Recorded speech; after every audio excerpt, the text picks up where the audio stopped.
2019 marked the year of return and 400 years since the arrival of the first slaves to the U.S. This coincided with the call for African Americans to return to their homelands.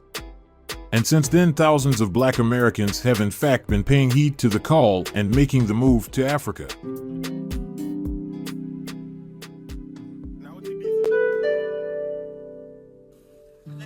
My sheep hear my voice, and the stranger they will not follow, but will flee from him, for they know not the voice of strangers. Shalom, family. Let's give honor and praise to the Most High for bringing us here today. We're on episode 3, the final lesson of Yah is preparing the chosen for power. Our brother, Seed of Yisrael, is walking with us again today. Shabbat Shalom, Zion. Let's jump right into it. So, all right, Zion. So I want to spend some time on this one. Let's talk about fleeing versus waiting on the Most High. So this is what I want to do, because I'm going to show you some scriptures, and then you can make your own assessment from there. But you have some Hebrews who believe that we're going to be the ones who are going to flee somewhere or go to a place maybe led by the Ruach. And then those of us who believe that waiting on the Most High, because he's the only one that's going to be able to bring us from out of these places that we're scattered, the nations that we're scattered to. So what we're going to do, Zion, is just explore the scriptures, precept upon precept, here a little, there a little, and you can decide what is truth, because I want to show you that as far as us getting up or going to a particular place, that's going to be highly impossible. And I'm going to show you why, just considering the situation we're in. In order for us to do that, this it's impossible, because we are scattered to the four corners of the earth. So it's going to take a divine intervention. It's going to take divine power to bring his people to a place, or as a place that we call the wilderness. Okay, so that's what I want to examine in the scriptures, so we can look at everything. We can look at how they left Egypt, Babylon, Assyria, and so forth. But I'm going to tell you, I want you to keep something in mind, though, Zion. This particular captivity that we're in is very unique. It's nothing like any captivity we've ever been in before. So I want you to just keep that in mind as we start to go through the scriptures and explore this. All right, Zion, so let's start off. Let's go to Deuteronomy chapter 4, and let's look at verses 27 and 28. Now, some of these verses we reviewed earlier, but we're going to explore some more that we have not went over. And prayerfully, this is going to help open your eyes to a better understanding on how this whole process, how this whole thing is going to work, and how the Most High is going to gather his people. Because, see, that's very important. We need to understand that. And that's why so many people are confused over this matter. So let's look at verse 27, Deuteronomy chapter 4 and verse 27. And we're going to read verse 28 as well.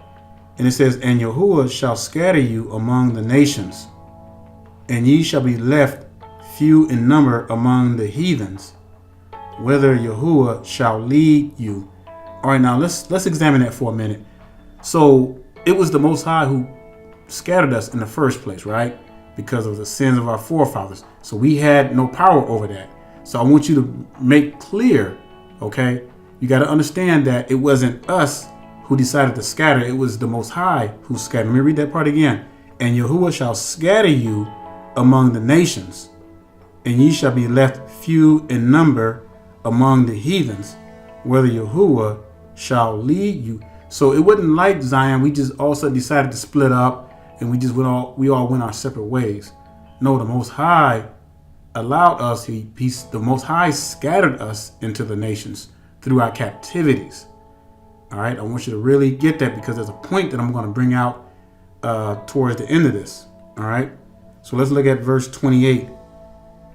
And it says, "And there ye shall serve Elohim, the work of men's hands, wood and stone, which neither see, nor hear, nor eat, nor smell."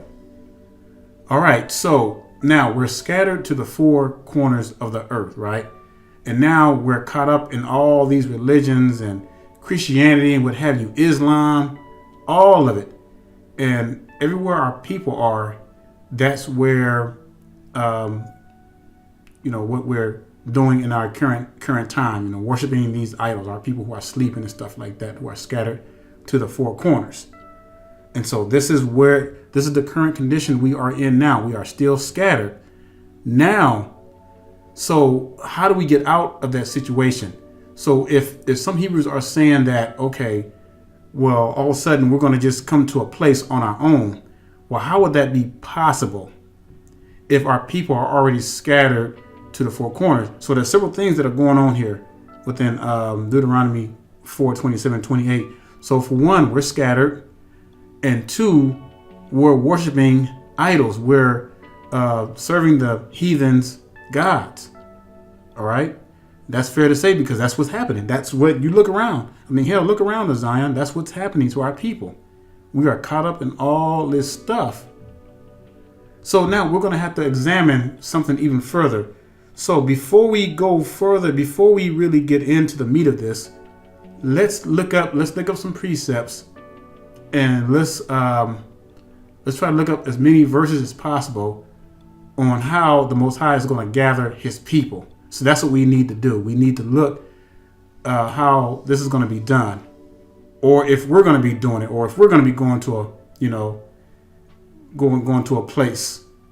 Because I even hear some Hebrews saying that we're going to go by planes. Some Hebrews say we're going to be gathered by UFOs. Since no one knows what that looks like, we have no idea because the Bible does not give. The Bible does not explain through what medium or through what that's going to look like. All we know is that the Most High is going to gather His people from the four corners of the earth. Now, how He does that, it still remains a secret. And so we got to try to get the best understanding as possible through the leading of the Ruach to find out how is this going to be? What is the Most High is going to use to transport everybody, or how He's going to gather everybody. So that's the whole purpose of really digging into this, Zion. So let's get ready to have some fun in the Ruach and learn some things. All right, Zion. So let's go ahead and dive head first into this. So let's go to Jeremiah chapter 32 and verses 37. Jeremiah chapter 32 and verse 37. And as we're getting into this, let us pray that the Ruach will give us much greater understanding on this matter. So let's read. It says, "Behold, I will gather them out of all countries." Now remember, we just read in Deuteronomy 4:27 that the Most High scattered us into all the countries, right? We read that with our own eyes. So I wanted you to see that as a witness. So now we're seeing something a little different here. So when we go to Jeremiah 32:37, now it's saying, "Behold, I will gather them out of all the countries whither I have driven them in mine anger and in my fury and in great wrath, and I will bring them again unto this place, and I will cause them to dwell safely." All right, so let's examine what's going on here. So we see the word "I" several times in this verse. Behold, I will gather whither I have driven, because the Most High driven us. He put us in captivity because of the sins of our forefathers. And then I will bring, and then you look at the bottom, and I will cause. All right, so this is a very strong indicator that the Most High, His divine power, the Most High is going to bring us out from these countries. Now, what still remains is the how.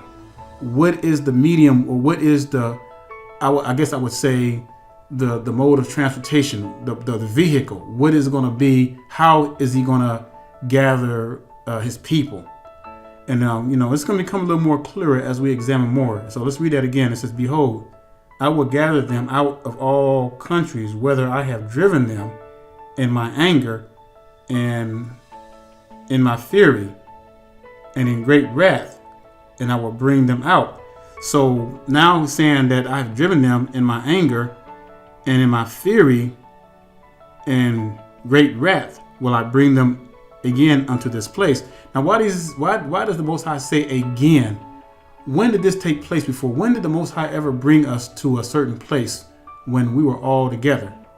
Well, you guessed it, Egypt.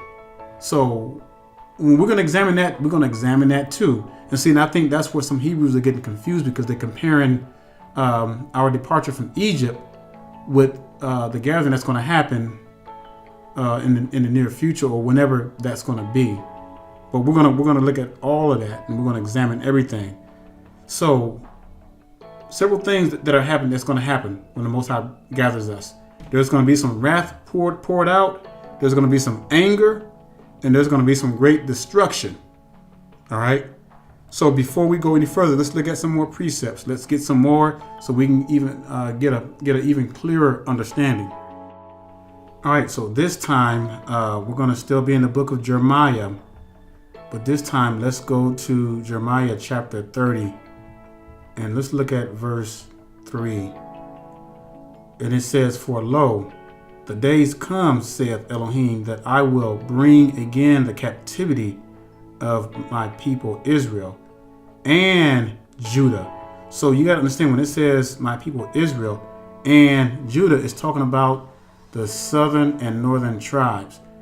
Now, according to Isaiah chapter 11, and we'll look at that later, but according to Isaiah 11:11, majority of the northern tribes are scattered throughout Africa, the Middle East, the Mediterranean islands, and we may have a few over here, but we know for sure that the camps of Judah are spread to the four corners of the earth. So Judah is everywhere. Okay, so let's get back to this. So it says, "For lo, the days come, saith Elohim, that I will bring again the captivity of my people Israel, the northern tribe, and Judah, the southern tribe, saith Elohim. And I will cause them to return to the land that I gave to their fathers, and they shall possess it." Now, let me tell you the reason why I believe that this is referring to the last days, because during all the other captivities, you had the Egyptian captivity. How did they depart Egypt? They departed out on foot, right? Horses, camels, mules, whatever they had. That's how they departed. They put bags and packages on them, and they headed up on out of Egypt with all the spoils and all that stuff with great substance. They headed out of Egypt. All right. Babylon, it wasn't as big. It wasn't as a big of exodus as it was in Egypt, but Babylon, when that captivity was over, they went back to their land. All right. Same thing with the Assyrians. You know, they went back after the captivity, went back to Jerusalem. And then during the Greek and the Roman captivity, they were already over in Jerusalem. They were just captives in their own land. So the point that I'm making here, Zion, is that when our people were in captivity, the previous captivities, they were all together. They were all together. All right. So it was much easier for them. And plus, they knew who they were. They were not destroyed like we are. And I'm going to show you why this current captivity is so unique. And you're going to understand why it's going to take the power of the Most High. It's going to take his total presence to bring us from all the nations that we're scattered to. Because this captivity is not like any other captivity, Zion, that we've ever been in. All the other captivities that we were in, we knew who we were, and we were together as a people. All right, you gotta clearly understand that to see the dynamics here. So anytime the Most High is talking here, he's saying that he's going to turn the captivity of our people, which is happening now as our people are getting back to Torah. And notice that there's going to be wrath involved. All right. And always, anytime that the Most High delivers his people, there's some wrath involved. That, you know, these nations are not going to just let us go peacefully. They're not going to just let Zion go Egypt.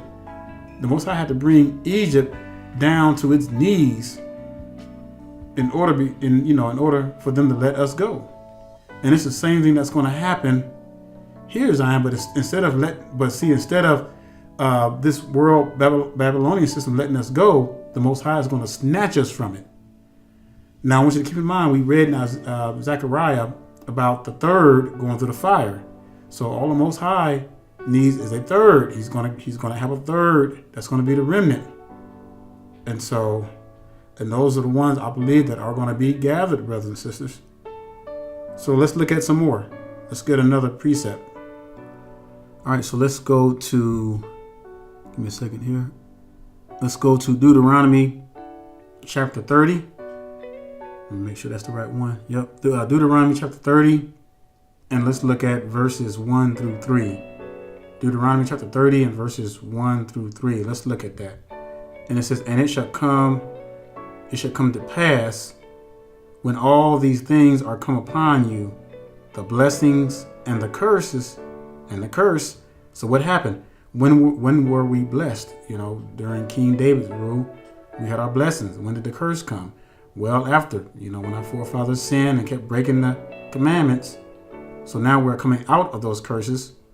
And it goes on to say, which I have set before you, and you shall call them to mind among all the nations. So what's happening? Now the Most High are raising up priests.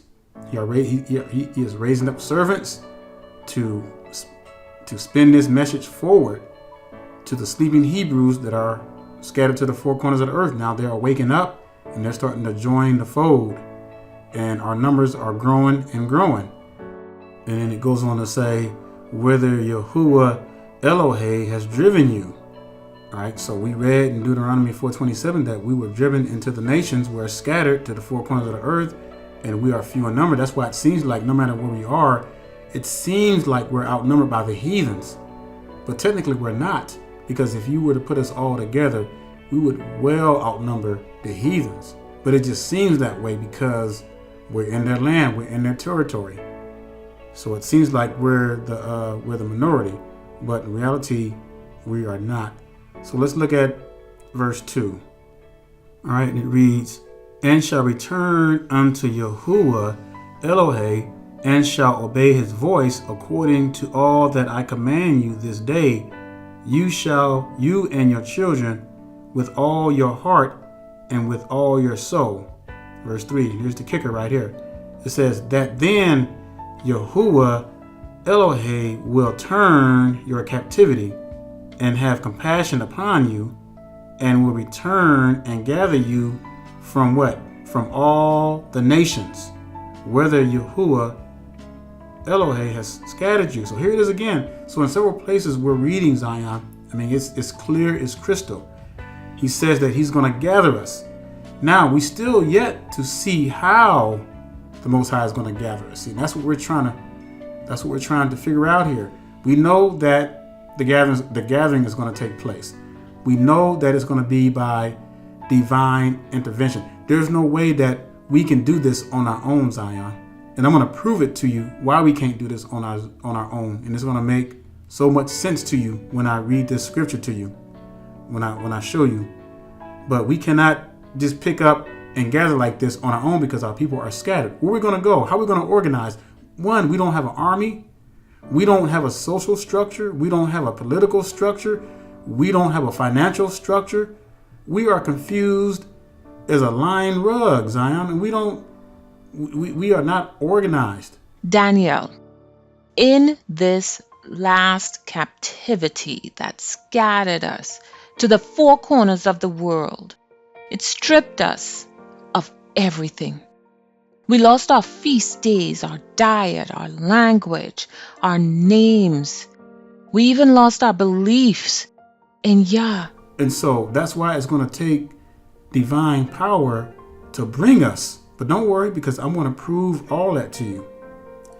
So now it's like what's happening is that according to 2 Chronicles 7:14, we're turning unto the Most High. We're turning back to him. Now the Most High is starting to hear our cries. Now the Most High he has been sending his Ruach upon us to awaken his people. Now we're waking up all over the world. We're realizing who we are. We're getting back to our heritage that was so heavily stripped from us, our language, our way of life, everything. It's like we're starting all over again from scratch. Building up little by little. And along with that building up, we're encountering a lot of growing pains. And rightly so. But that's the way the Most High designed it. So let's get another one. Let's go ahead and turn to the book of Isaiah.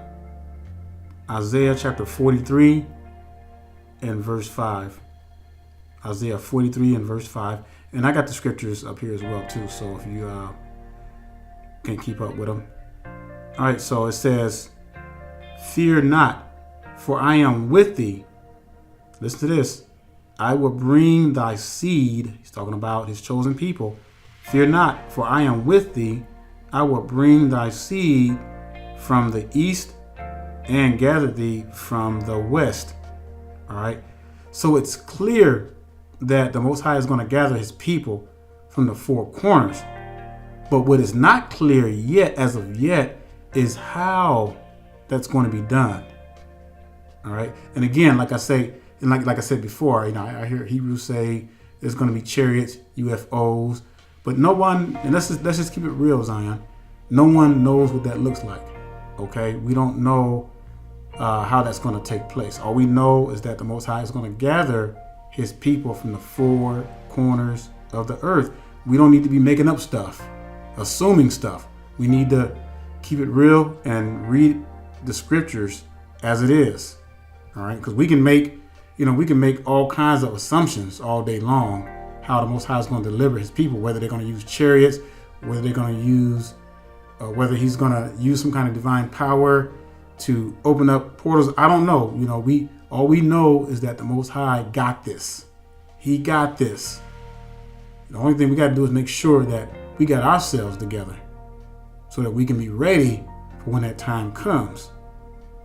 So let's dig a little deeper. Let's get some more precepts. All right, so let's go over to Mark chapter 13, and let's look at verse 27.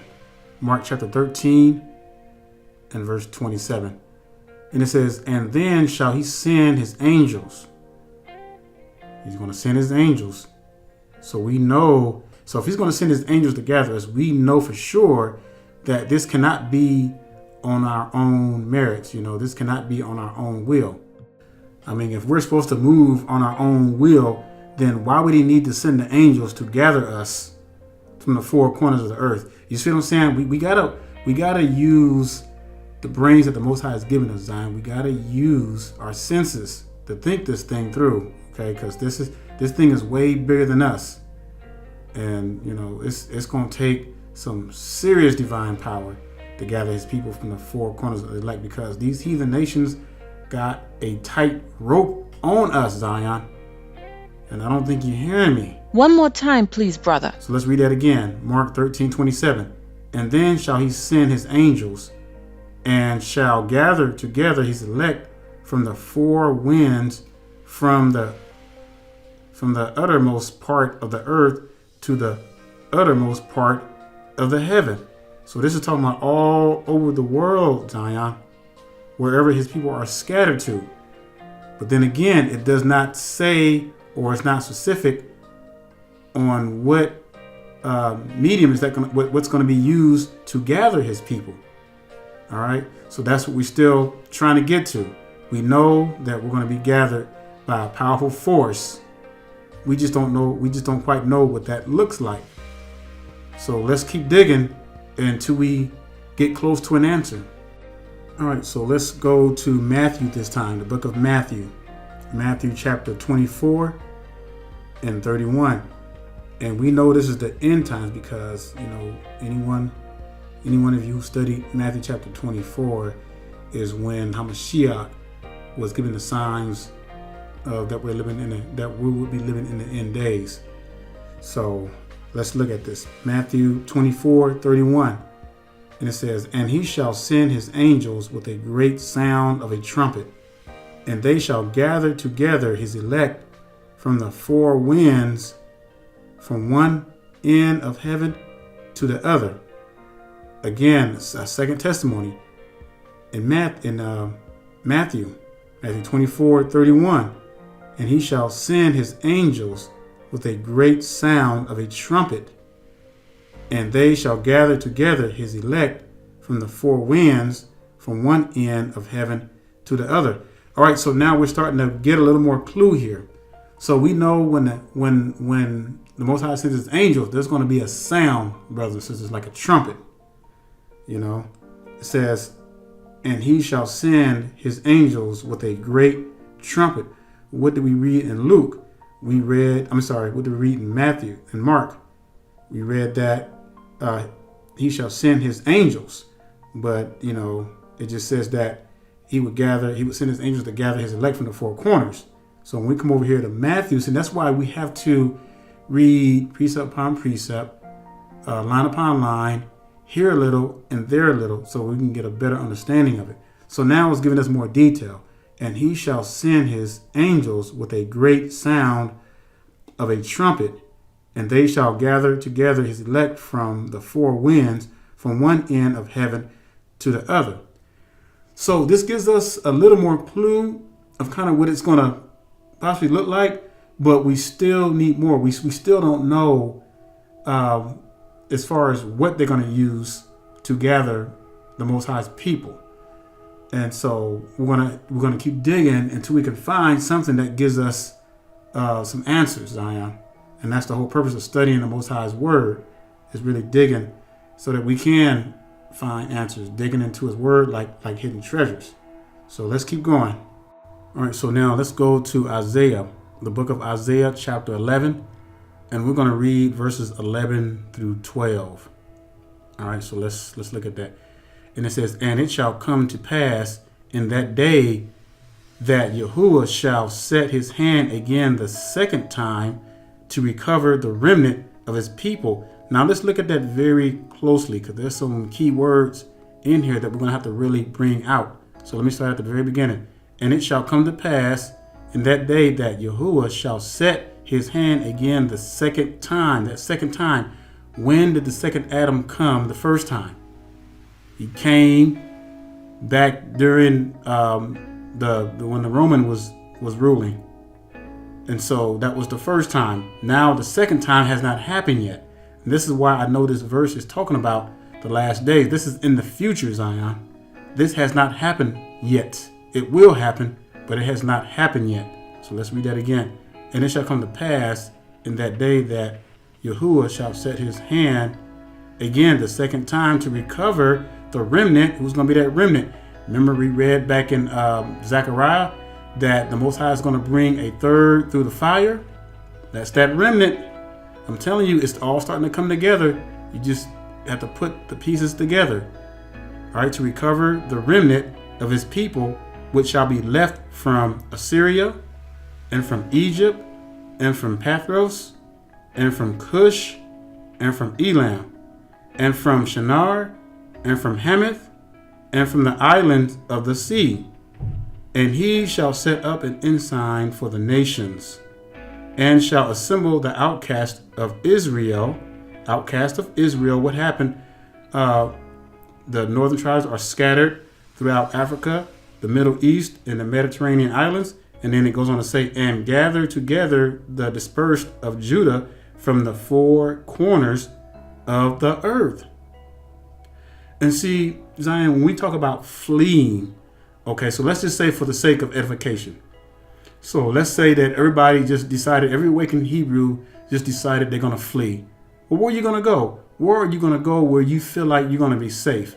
Did we not read in Deuteronomy 4:27 and 28 that the Most High had scattered us to the corners of the earth, and that we would be caught up in these idols, worshiping wood and stone? So where are you going to go where you feel like it's going to be safe? See, that's my point. So the thinking behind that we're going to just all of a sudden move ourselves to a safe place, that's not going to happen, Zion, because we're scattered. Because first of all, we're not an organized nation. We don't have the financial means, and I can say probably 99.9% of our people don't even have the means to even pack up and move and do something like that. let alone trying to flee somewhere. So we really got to think rationally, Zion, and really pay attention to details, because the scriptures is making it clear. The Most High is making it clear that no man is going to gather his people. It's not going to happen. We're not going to have a Moses that's going to lead us out into the wilderness. You know, the Most High is going to do it. And this is what the Most High is trying to get us to see. We are powerless to do this on our own. And that's why I said earlier, it's going to take a divine power to bring us together. All right, to bring us in that place. So we're going to get some more, because I want to prove to you even further that trying to flee on your own, thinking that you're trying to flee to a safe place, it's not going to happen. Yeah, you can, but you're going to have troubles. You're going to have problems, you know, and it's not going to be the real thing, Zion. And next thing you know, you're going to be having troubles and issues. And so, you know, we're going to have to be patient and wait on the Most High. But we're not done yet, because we want to get some more and prove to you even further that it's going to be the Most High that's going to gather his people and not man himself. All right, let's go to Zephaniah chapter 3 and verse 10. Zephaniah 3:10, and it says, "From beyond the rivers of Ethiopia, my suppliants, even the daughter of my dispersed, shall bring my offering." And so, you know, the scriptures are clear to where our people are going to be gathered from and where our people are scattered to. So as far as what method is going to be used to gather our people still remains. We know it's going to be loud. We know it's going to be like a trumpet. We know it's going to be fearsome, with great power and with great wrath poured out.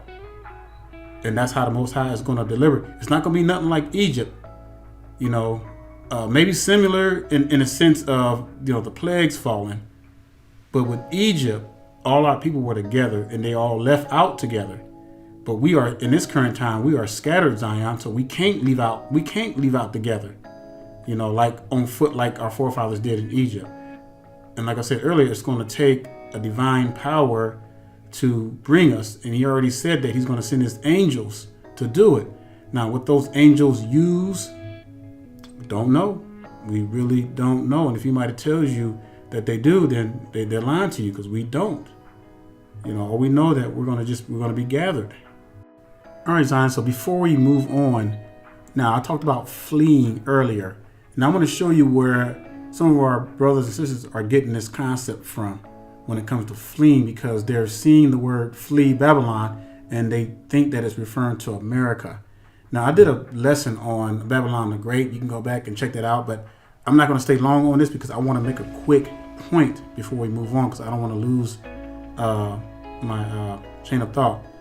So let's look at Revelation chapter 18, and let's start with verse 2. And it goes on to say, "And he cried mightily with a strong voice, saying, Babylon the Great is fallen, and is become the habitations of devils, and the hold of every foul ruach, and a cage of every unclean and hateful bird."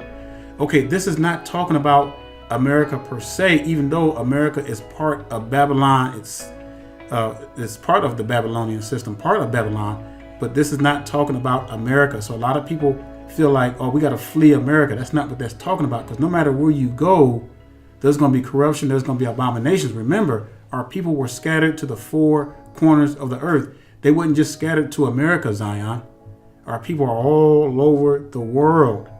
So let's jump down to verse 4, because that gives us a better understanding of what it's really talking about. And it says, "And I heard another voice from heaven saying, Come out of her." So my Babylon, come out of her. And this is where they get this flee stuff from. "Come out of her, my people, that ye be not partakers of her sins, and that ye receive not of her plagues." This is talking about come out of this religious system, come out of Christianity, come out of this paganism. That's what it's talking about, because the Bible says, Mashiach says that we are in the world, but we are not of the world. There's a big difference. Of course, we got to live in this world, Zion. We got to live in this sinful world, but we don't have to take part in this world. So that's what come out of Babylon means. It's not talking about run somewhere and try to go to some other country because you're scared. It just means come out of abomination, come out of this paganism, and that's what it's talking about. But like I said, I don't have time to go into all that because that's a whole different subject, but I just wanted to bring that point out, and that's what people are getting that from. So when I showed you quite a few precepts already where the Most High is going to gather his people from the four corners. But what I'm getting ready to show you now is going to be mind-staggering, because I'm going to show you something, and I'm going to show you that possibly a way or the vehicle that the Most High is going to use to gather his people. Now, I don't know what that looks like. I'm not trying to predict anything, but I truly believe it will be some kind of transport or something, whether you want to call it a UFO or what. But I'm going to prove it to you through the scriptures. But first, let's go to Matthew, the book of Matthew. All right, so now let's go. I said the book of Matthew, and let's look at chapter 24, and we're going to look at verse 27. So Matthew 24 and 27. So remember, I showed you that we were trying to get to the bottom of, so when the Most High gathers his people, what are they going to use? What mode of transportation are they going to use? The angels are going to use to gather his people up. Okay. And so, like I said, all I'm doing is showing you scriptures, and then you can make that assessment with whatever you want to believe after that. But I got to show you this first, though. So let's look at verse 27. It says, "For as the lightning comes out of the east and shines even unto the west, so shall also the coming of the Son of Adam be." Okay, let me just read that again, because I want you to catch a key word here. For as the lightning. Now notice it didn't say it was going to be lightning, but it says, for as the lightning comes out of the east and shines even unto the west, so shall also the coming of the Son of Adam be. Now, most of you all seen lightning storms, and you know how bright lightning can get. Okay, so we have some more clues here. So one of the other clues was that it's going to be a sound like a trumpet when he comes to gather his people. And now it's saying it's going to be like lightning is when it shines out from the east into the west. So that means that it's going to be bright. So this is telling me more and more that there's going to be something that the angels use to gather his people up with. So we still don't really have the complete answers. But in order to get the complete answer, or maybe some more clues, we're going to go somewhere. But first, we got to understand here. So as we're putting things together, and as we're putting the scriptures and the precepts, we're putting the puzzle together, now it's starting to become more clearer that, first of all, the Most High is going to gather his people with an outstretched hand and with power and fury poured out, and that it's going to be a loud noise like a trumpet, and it's going to be bright. It's going to be so bright that everybody is going to see it. Now we got to figure out, okay, are there any scriptures that give us any clues to what that might be? What does that look like? What kind of object is it? What kind of technology is it? Because see, the technology that the angels have, way surpass these technologies that we have here on earth. So, and it's something we've probably never seen before and even never heard of. That's why it's going to be so phenomenal. That's why it's going to be so mind-boggling when we see it, Zion, in person, because we can't really imagine it. It's hard for us to fathom if we have not seen anything like that before. Just like when John the Revelator had those visions, the Most High was showing him things in the future, but John couldn't explain those things. He was trying to explain those weapons the best way he could. He saw missiles, tanks. He saw advanced weapons of war. He could not explain because they did not exist in his day. So he did the best he could to try to explain that. So now, as we're trying to figure out what type of vehicles these angels are going to use to gather the Most High's people from the four corners of the earth, I think we're getting closer to the clues. So with that being said, let's go to the book of Ezekiel. All right, Zion. So we're in the book of Ezekiel, chapter 1, and we're going to start with verse 4, And you better put your seatbelt on for this one, because we're going to be in this one for a minute here. So let's start with verse 4. And it says, "And I looked, and behold, a whirlwind came out of the north, a great cloud, and a fire enfolding itself, and a brightness," you hear that? "And a brightness was about it, and out of the mist thereof as the color of amber, out of the mist of the fire." Okay, Zion, I want you to picture something here. Now, y'all remember that movie, Encounters of the Third Kind, that came? And remember when this big craft, whatever it was coming, and you saw this big amberish bright light in the clouds and that thing? I mean, it was horrifying to look at. And that was just a movie. And so when I'm reading this right here, I'm going to read this again because this sounds so good. It says, and I looked, and behold, a whirlwind came out of the north, a great cloud, and a fire enfolding itself. So Ezekiel is seeing something here. He is seeing something so horrific that he can't even explain what it is. "And a brightness was about it, and out of the mist thereof as the color of amber, out of the mist of the fire." Now, I got this picture before you, so this is like the best picture I can find that kind of, gives a visual, because like I said, I'm a visual person, and I like to visualize things. All right, so let's continue on. Let's look at verse 5. And says, "Also out of the mist thereof came the likeness of 4 living creatures, and this was their appearance. They had the likeness of a man." Verse 6. "And everyone had 4 faces, and everyone had 4 wings." And you know something, Zion, even me reading this, and I can't even do it no justice trying to explain what's going on here. But all I know is that this looks like the throne of the Most High, and he's coming with something. But we're going to get a little more detail. Let's look at verse 7. "And their feet were straight feet, and the sole of their feet was like the sole of a calf's foot, and they sparkled like the color of burnished brass." Wow, so these are burnished brass. So these are black beings. Verse 8. It says, "And they had the hands of a man under their wings on their 4 sides, and they 4 had their faces and their wings.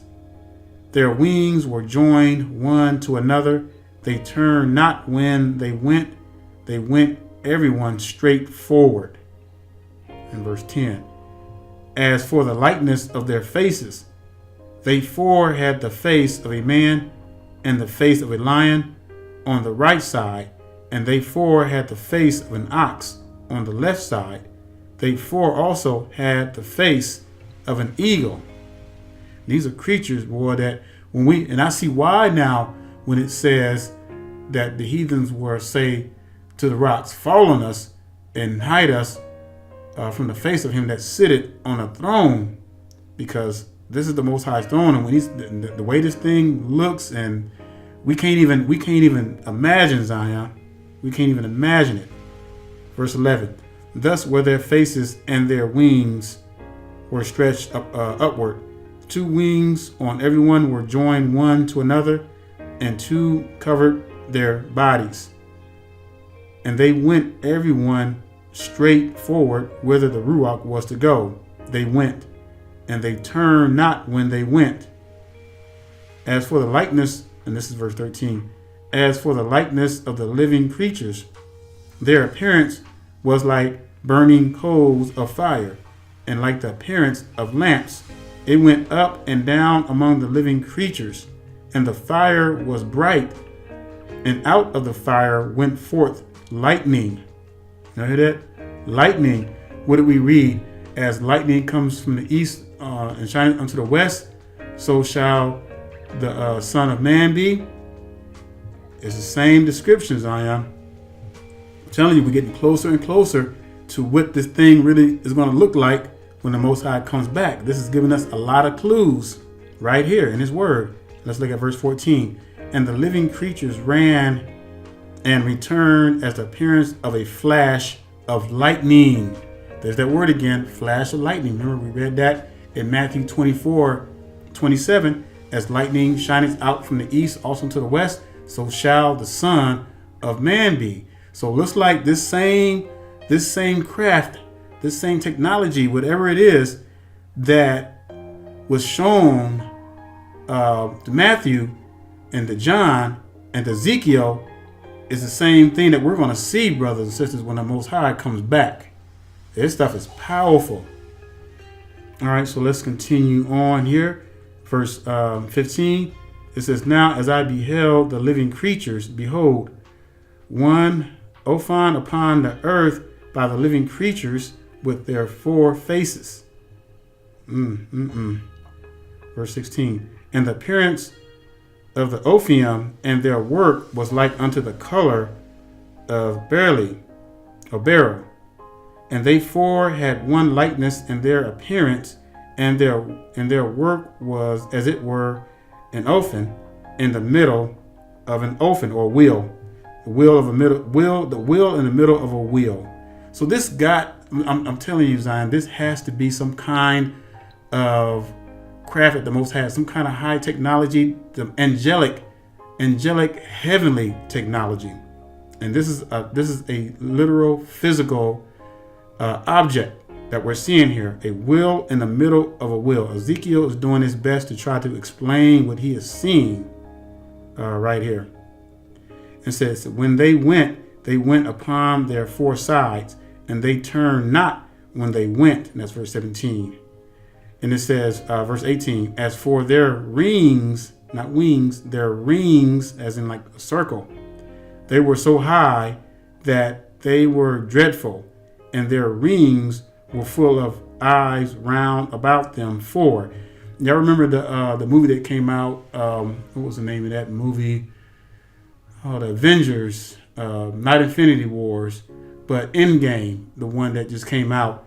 And you see at the end when those little portals started to open and all these different crafts started to come through and all that kind of stuff. You know, that's what this reminds me of right here.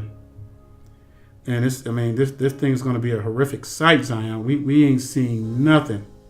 Just going over this and reading over this, it always brings goosebumps to me, because, you know, I try to picture something like this, and it's like, oh boy, it's crazy. All right, so let's go to verse 20. If I haven't read that yet, again, let's read that again. It says, whithersoever the Ruach was to go, they went. Thither was their Ruach to go, and the wheels were lifted up over against them, for the Ruach of the living creature was in the wheels. I mean, this is deep, Zion. This is deep. And it says, when those went, these went, and when those stood, these stood, and when those were lifted up from the earth, the wheels were lifted up over against them, for the Ruach of the living creature was in the wheels. And so seeing something like this is just so mind-boggling. And I can only imagine. And so we read all those verses about the gathering, Zion. Here's our answer. And I truly believe this, what we're seeing right here, and how the angels are going to gather the elect from the four corners.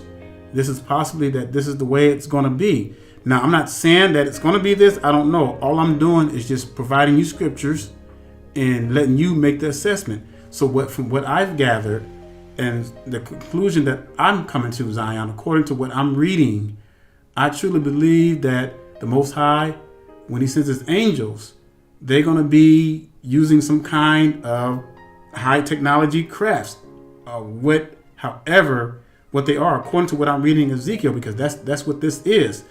And all a UFO stands for is unidentified flying object. So, because that's what it's going to be, because we've never seen anything like that, Zion. We've never seen technology like that. We've never seen such glory like that. We've never seen the throne. of the Most High. We've never seen his throne, so we have no idea. So Ezekiel is trying his best to explain this thing the best way he can, but he's having a hard time because he's just struck with amazement, you know.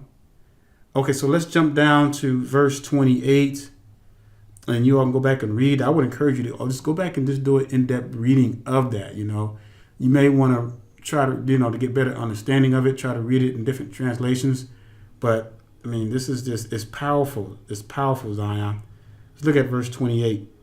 It says, and we're still in Ezekiel chapter 1.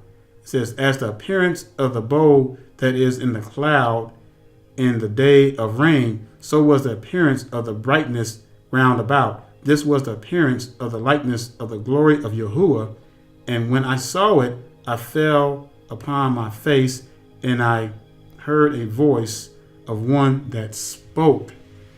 So when the Most High comes, whatever this craft consists of, he's bringing that, and it's going to scare the living daylights out of these heathens, brothers and sisters, but not his people, because, we're going to be amazed. We're going to probably be frightened, but not that kind of fear where we feel like, oh no, we're doomed. But we know, because in that moment, we're going to know that it's the Most High. We're going to know that it's his angels. And it's going to be a sight like we've never, ever witnessed in the history of this earth. So, and I'm excited, Zion. I really am. And, when I read things like this, and as we put scriptures together, and we put the pieces together, and this is what the Most High wants us to do. We got to search the scriptures like hidden treasures, because it's our book. It's not for the heathens. It was our book to begin with. All right, so let's go to Ezekiel chapter 20, and let's look at verse 34. And it says, and I will bring you out from the people, and will gather you out of the countries wherein ye are scattered, with a mighty hand, and with a stretched out arm, and with fury poured out. So now we read all these verses talking about how the Most High is going to gather his elect. It's going to, and what it's going to pretty much look like. It's going to be like lightning that shineth from the east and shines from the west to the east and east to the west. And it's going to be powerful. It's going to be loud. And we read in Ezekiel of the possibility of what this thing is going to be and the glory of it.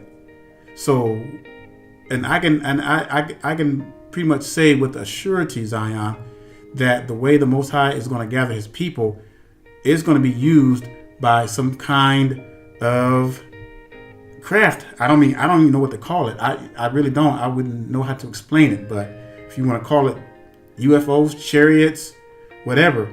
But I'm going to say instruments of the Most High. That's what he's going to use to gather his people up. And we saw in Ezekiel that instrument, that throne is real, Zion. That is no joke. And can you just imagine the power of seeing something like that in person?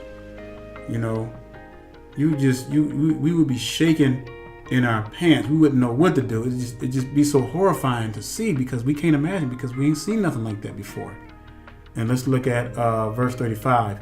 And it says, and I will bring you into the wilderness of the people, and there will I plead with you face to face. That's going to be like training camp, Zion.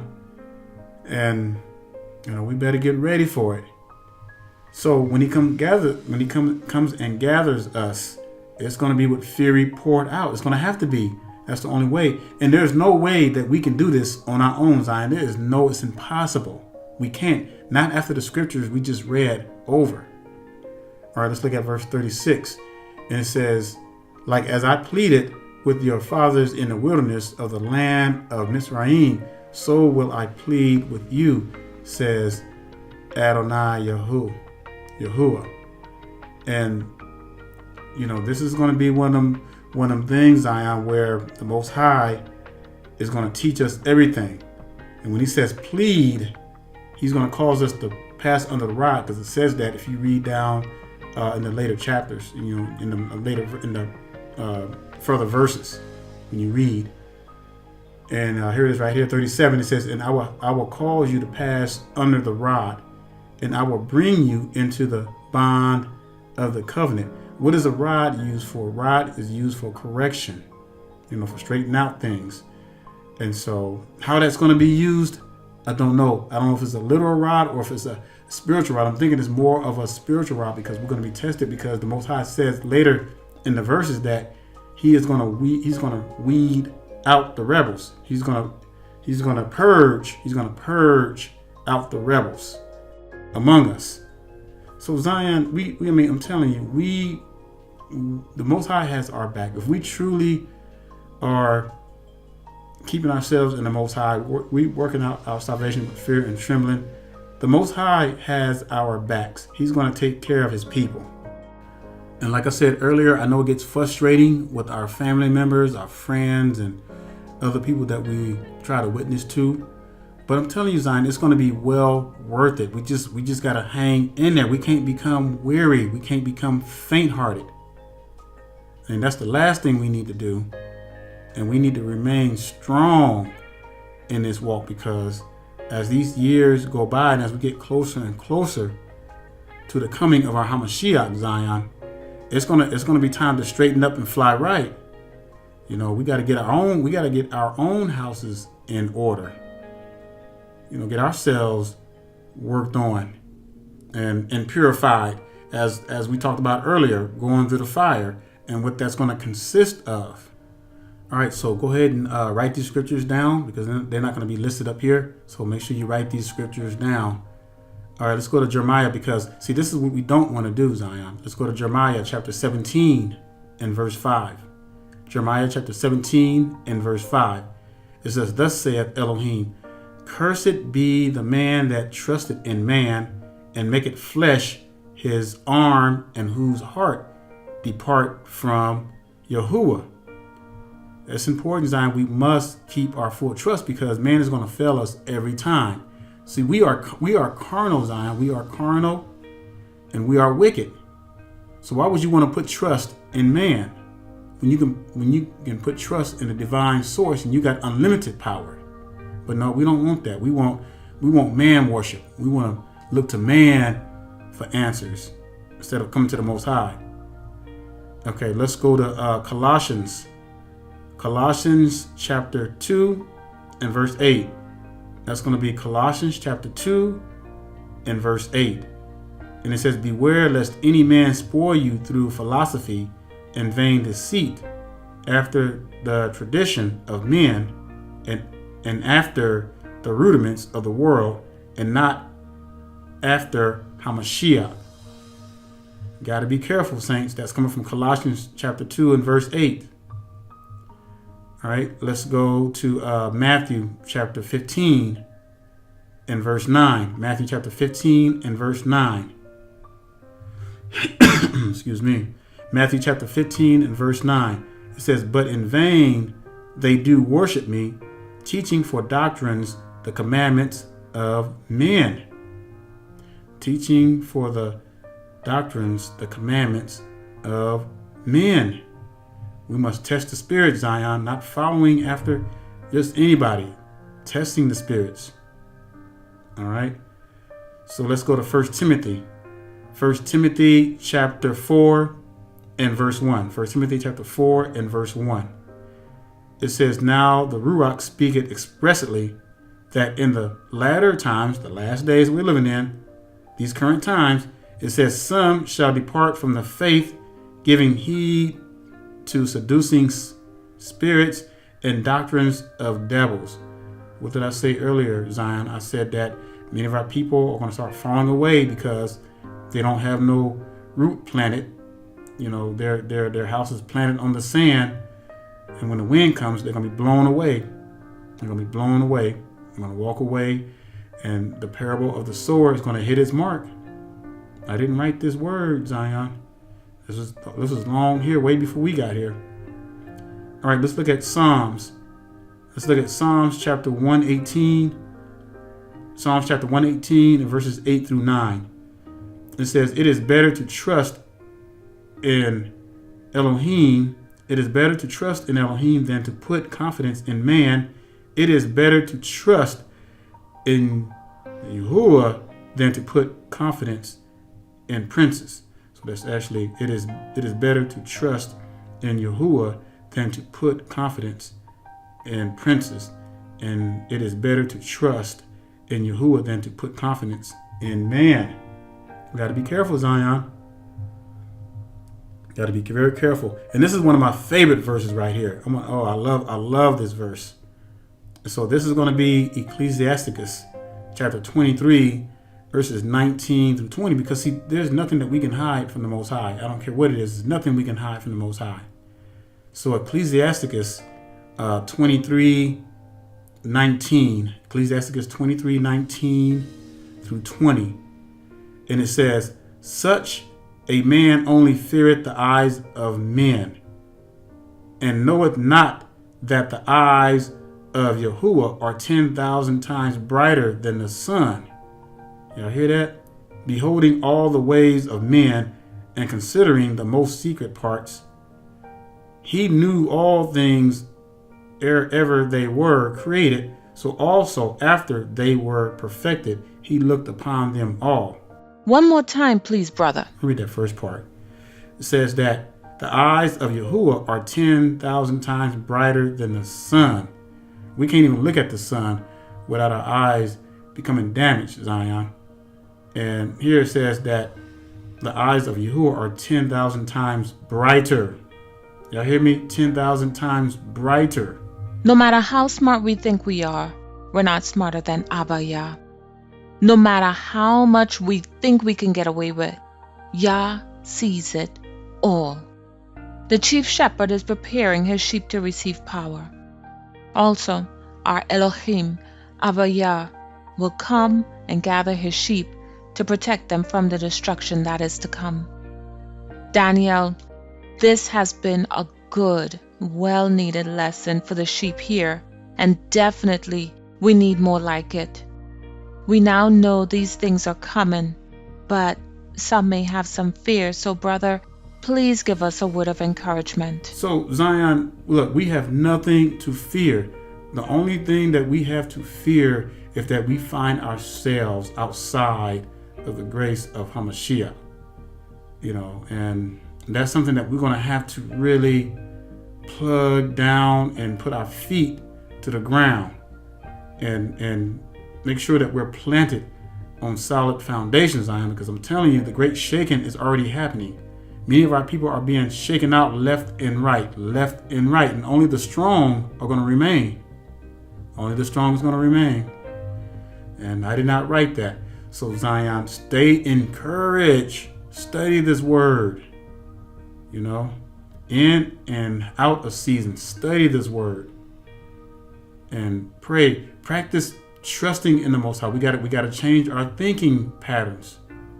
The Bible says in Nahum 1:9, it says, what do you imagine against Yahuwah? It says that affliction shall not arise a second time. This is it. This is our last captivity, Zion. This is it. There's not going to be no more captivity after this. None. So like I said earlier, we either straighten up or fly right, or we fall off the cliff. And I'm telling you, for me and my house, I've already made a vow to serve the Most High, even if it kills me. So that's where I'm at. Brother Daniel, known as Seed of Yisrael, you brought some great insight on the chosen receiving power and the means of the gathering. We look forward to seeing you again soon here on Shepherd and Sheep. We pray that your feet remain in the path of righteousness as you journey from day to day. Now, if you will, please give us the closing. So with that being said, Zion, I really pray that you were edified. I pray that you got fed. I know I did. And so I'm going to say shalom. Shalom, brother. And stay strong. To all those who endure to the end, we say hallelujah.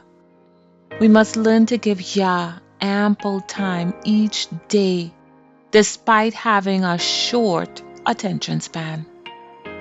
It's He who created us, and the time we have on this earth is His.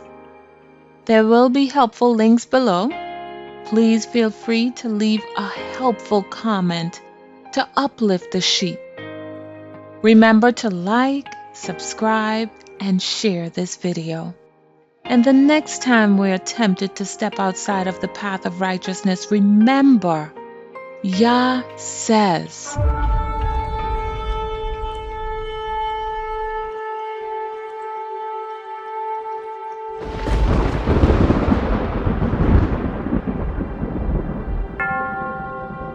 Let your eyes look directly ahead, and let your gaze be fixed straight in front of you. Watch the path of your feet, and all your ways will be established. Shalom, and stay strong.